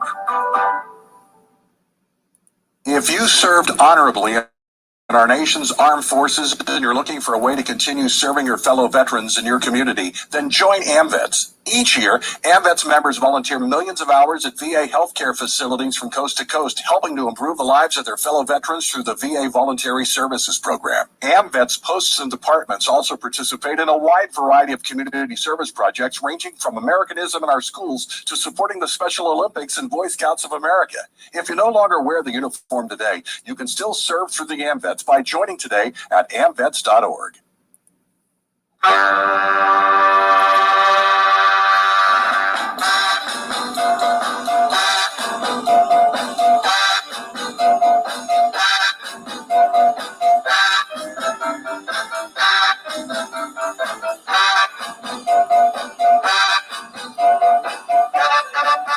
Good morning, everyone, and welcome back to the Mac and Jack Sports Show on live Wednesday through Sunday, 8 to 10 a.m., starting off your morning on Northeast Streaming Sports. And today, Jack, as I said, we've got a bunch of great guests coming on. This one, Robert Mlandich, I hope I'm pronouncing it right. Mlandich. It's a tongue twister, but you'll get it, Mac. I mean, we'll trade me on. By the looks of him backstage, I don't want to get him too mad at me. So we'll bring him up and see what this man has accomplished. A lot of things, Jack. I mean, I love people like this that get out there and they conquer different things. It's great stories, and I love people like this. So let's bring Robert up without further ado. Heavyweight fighter, policeman, writer, screenwriter, author. He's got all those things going on. So let's bring him up and see how he's doing. Hi, good morning, Mac. Good morning, Jack. Good morning, Robert.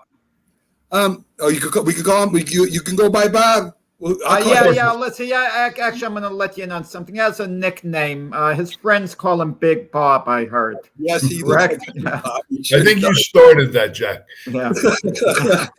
So Bob, when I was talking to Jack off stage, he says we got to get Bob in here. I mean, he's old time boxing, old school. He's written about that. He was a former heavyweight, and of course you had a great career as a policeman, and now you're an author and a writer. So, what got you from point A to point B, Bob? It must have been a crazy journey. Ever since I was young, I just always wanted to conquer, things that kind of frightened me or kind of, scared me a little bit. My only problem is, I wound up doing all of those things, but things like boxing, which I tried in the late 70s or early 1980s, I just, I never really took it that seriously. I was just kind of happy with, just sort of getting into the ring a couple of times, and having never taken it seriously, I never really tasted the fruits of the labor. Looking back, I kind of wish I took it a little more seriously. So I think I've been just trying to make up for some of those past disappointments and creating these latest incarnations.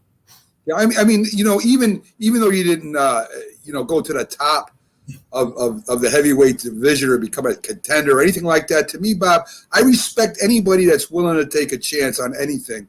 I mean, when we got together and did this show, me and Jack, I was on a different show. I had him in as a guest, and things happened between me and the other hosts. But right away, I jumped on Jack because I knew the man was knowledgeable enough to do things, and this is new for him too. Very, he boxed. He's a writer and has done accomplished a lot of things. I've been in sports all my life, so I mean, I understand, and I love people that aren't scared to try things, because a lot of times we get stuck in a box, Bob. I mean, people get stuck in a box. They're very unhappy, and there's so many things that you could be doing. Yeah. I absolutely agree with that. And one of the things that boxing did do for me, even though I was not very successful at it, is any other thing that came upon me later in life, whether it was a dangerous situation as a police officer or appearing in a movie or doing something that might be intimidating to some people. I always compared it to the fact that I climbed those 3 steps into the ring. And I think if you can do that, you're basically getting in front of all these strangers in your underwear and there's a great risk of embarrassing yourself. I think if you can get in that ring, there's really nothing you can't do in this life. Bob, there was talk at one point. I mean, you might not be here if it went through. You're fighting Mike Tyson. There was a little talk at one point. Can you tell us about that? Yeah, there was. I had not fought in a couple of years, and I only had a couple of fights, and it was I was very nominal. But there was a last-minute replacement was needed for Mike Tyson around 1985. I had had a fight maybe 6 months earlier than that, had no plans of having any more. And I don't want to mention the name, but one of Mike Tyson's very early promoters was promoting all of his fights up in the Albany area. And he called my house. I was living in New York City, which is where I still live, but I was on vacation in California at the time. And he left like 2 or 3 kind of desperate messages. We need you. We need you up here on Friday night. I promise you won't get hurt. And I think I don't remember what the fee was, but it kept going up incrementally by the 1,000 up to like $3,000 or $4,000. And it was to fight Mike Tyson. They just needed a body to throw it in there with him. And thankfully I wasn't available because I probably would have done it. And who knows what would have happened. Sure. There's no doubt that a person like you would have. So voted, I think it was, is the right term top cop? Is that the right term that you in 1985?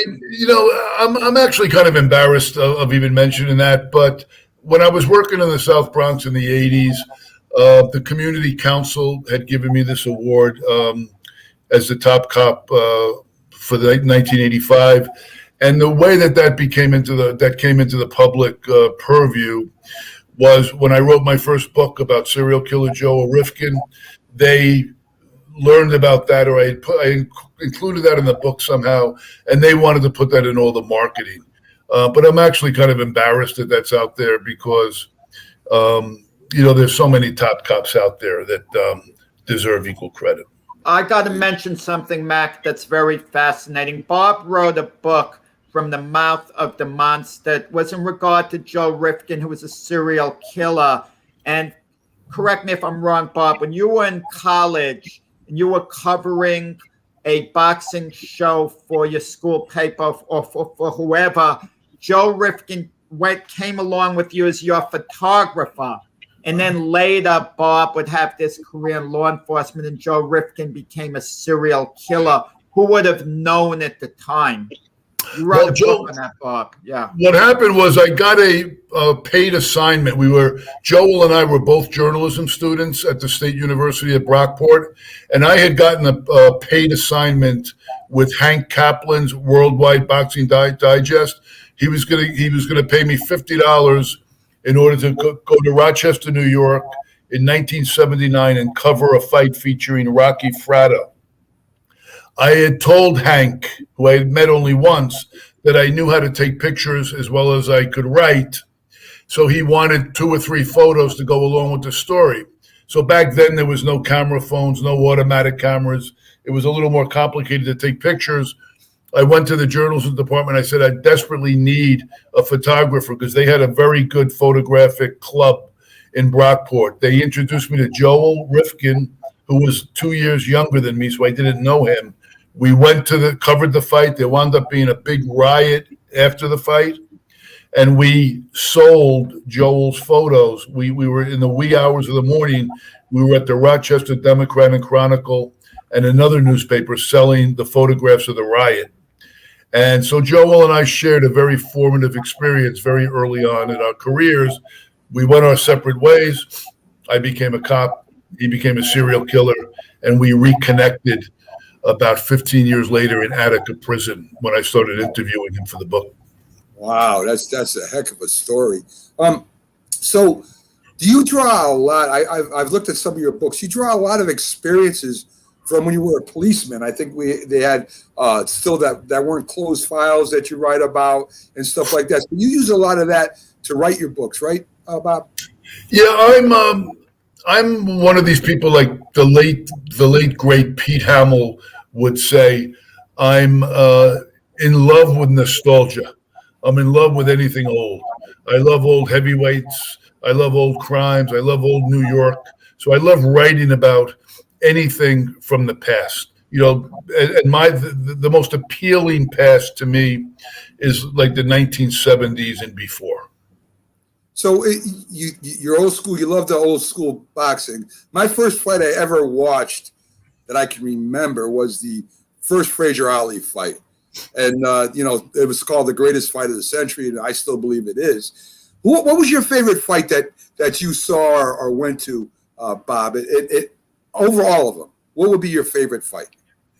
Probably my favorite fight, and I get asked this question a lot. Unless you're a super fan, you might not remember this. I know Jack will, but Sugar Ray Leonard and a guy by the name of Davy Boy Green. He was an English contender, tough as nails, never stopped charging forward. And I found that fight. I mean, I've seen so many great fights in my life, live and on TV, but to me, that epitomized the guts that were displayed by Davy Boy Green. Just left me breathless. It was exhilarating to watch. One of the more devastating knockouts you guys see. Yeah. But the 7 or 8 rounds leading up to that knockout was just boxing at its very best. Right. And fighters, as far as fighters go, I mean, I got a lot of fighters that I really respect and that I think are the greatest in their different divisions and stuff like that. Do you have overall a great fighter, somebody that you kind of looked up to when you were coming up that you wanted to emulate? The type of fighters that I like the best are not usually the greatest fighters. I love the heavyweight brawlers. And if they're a little limited in their skills, but they make it up with heart and guts, I like them even better. And fighters such as Oscar Bonavena, Jerry Quarry, lesser-known heavyweights like Dave Zigglewitz, who was called the Animal. And when he fought in Houston, Texas, people used to throw coins into the ring because he was so exciting. So I like those. I'm most drawn to those blood and guts warriors more than the Ali-type finesse fighters. Yeah, me too. Frazier's my favorite heavyweight of all time, and what a brawler he was.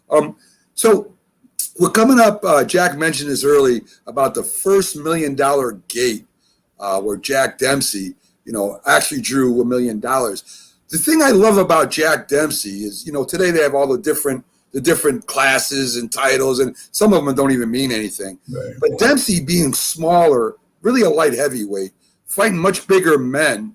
I mean, I just really started to get into his fights and what he was all about. Very strong. I don't know if there's a fighter in a light heavyweight division that could do what he does against heavyweights weighing, a light heavyweight weight. What do you think about Jack Dempsey and his championship years? I think all you need to know about Jack Dempsey that says it all is the fact that he was Mike Tyson's favorite fighter.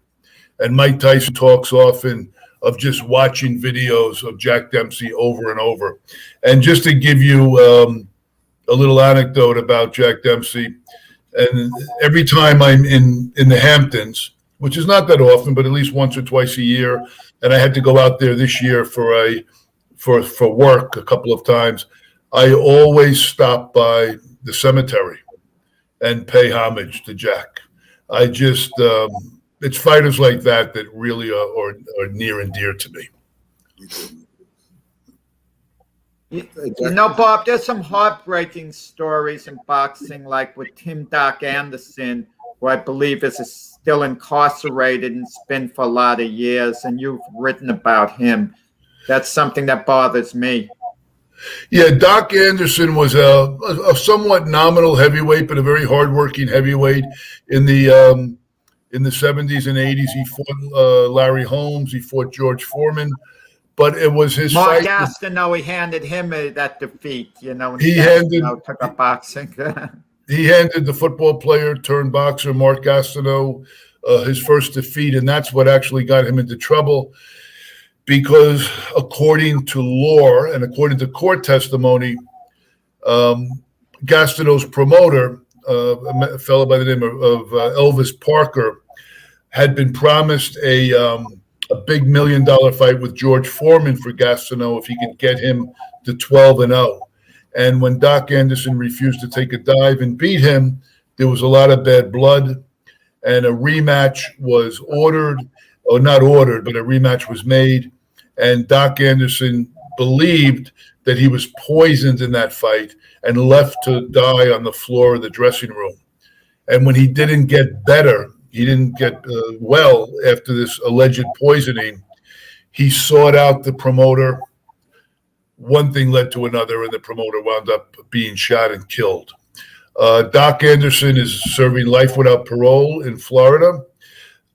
His story was so compelling and believable that the jury actually wrote letters. 2 members of the jury wrote letters to the judge speaking on behalf of 8 members of the jury.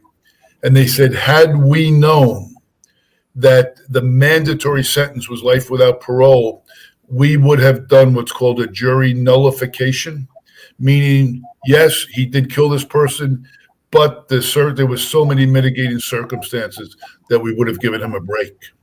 And one of the jurors said that we felt blindsided and misled, that we weren't aware of that. The fact is that jurors are not supposed to weigh what the penalty might be with their verdict, so it really went nowhere. But Doc is a good soul. A lot of people consider the murder a kind of a misdemeanor homicide because the person he killed was so distasteful and it had such a history of screwing people over. But Doc still sits in jail where he'll be for the rest of his life. Wow, that's another incredible story. So you're doing screenwriter and movie. You talked about making an appearance in the movie, Bob. What do you have anything any screenwriting project that you did that was more tasking, or are they all take? I know they all take a lot of research, but is there one that you really had to get into to write it? Well, there's a movie. I've actually written 2 screenplays with a partner of mine, Mike Domino. We've also produced the 2 movies totally on our own. We didn't seek any outside financing or anything. And one of the movies is called Modhaven, Cash for Keys. It stars Robert Davi, who's a well-known character actor. He's been around forever. He was in The Goonies, Die Hard, lots of other movies. Chuck Zito, the former Hell's Angel president, plays the villain in the movie. And Modhaven, Cash for Keys is about gentrification in the South Bronx. Landlords taking over, kicking people out, putting up these big new beautiful, dazzling structures, but kicking all the longtime residents to the curb. And the movie actually is going to be start streaming on July 6th, a couple of days from now, on numerous outlets: Amazon, Vudu, Comcast, DirecTV. It's going to be on lots of different streaming services. And what's the name of that again, Bob? It's called Modhaven, Cash for Keys. And Modhaven is a neighborhood in the South Bronx where we filmed this movie, like basically guerrilla style. I don't want to get in trouble with saying we didn't have any permits. We just went out there over the course of 2 weeks.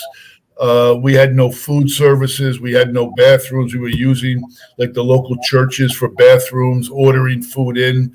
We did have some actors on there that had been in some pretty big movies, so they weren't happy with our filming style, but we got through it. It was a tremendous amount of fun, but I don't know if I could go that guerrilla style again, because you're always looking over your shoulder. You're always wondering who's going to come, or somebody's going to complain that there's no bathroom and that there's no food.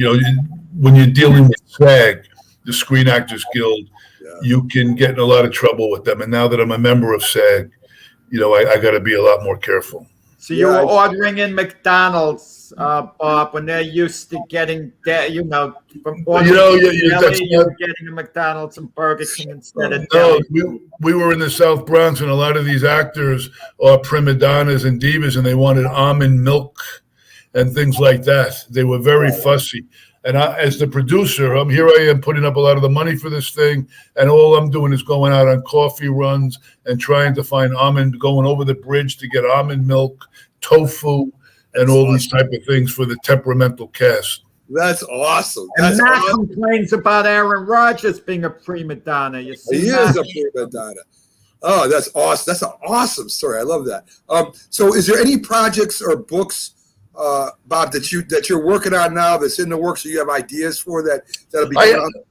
Yeah, I'm not actually in the working on anything because I'm just so busy with my other stuff. But one book that I would really like to write, I hope nobody steals my idea, but Joe Louis defended his title about 20 times, and he defended it so easily against most of the opponents that the opponents started being called the Bum of the Month, and his fights were Bum of the Month Club.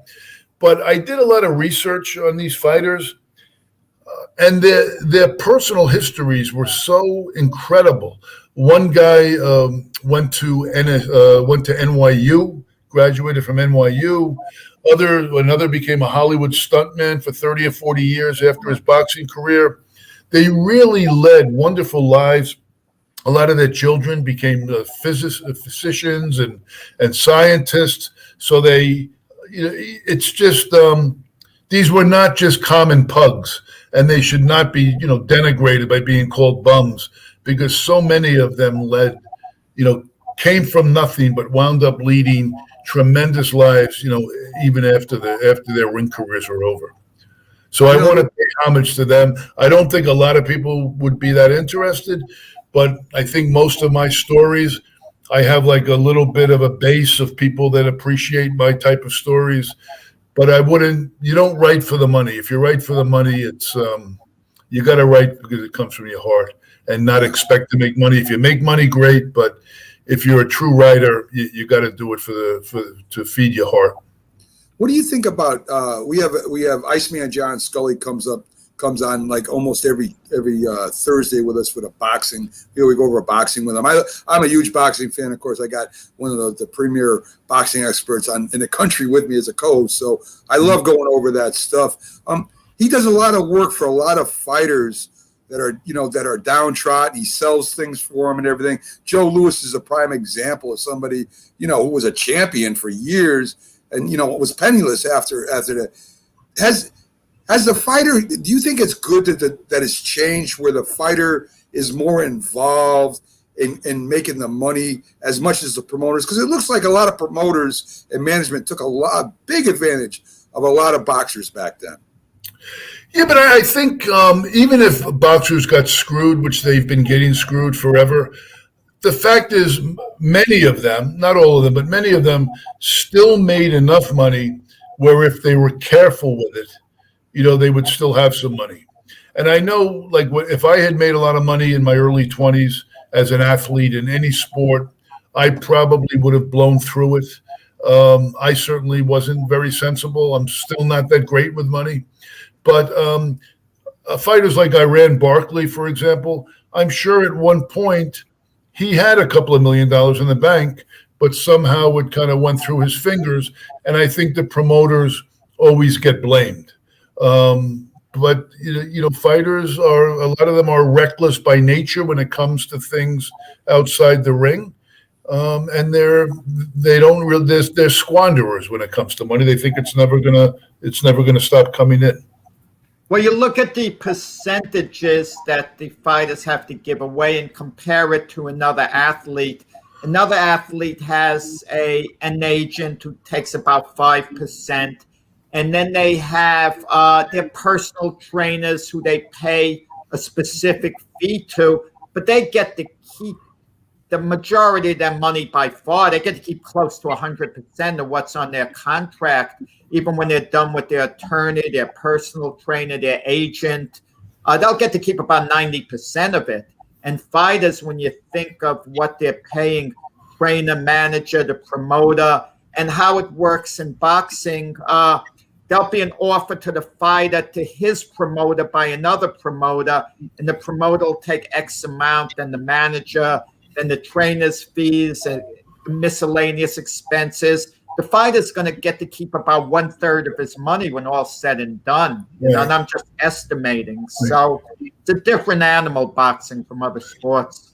Yeah, and very often in boxing, the fighter really doesn't have any idea what the real value of his services is, because the promoter is dealing with the manager. So he might be paying, $500,000 for his services, but telling the fighter, it's nowhere near that. So it's very ripe.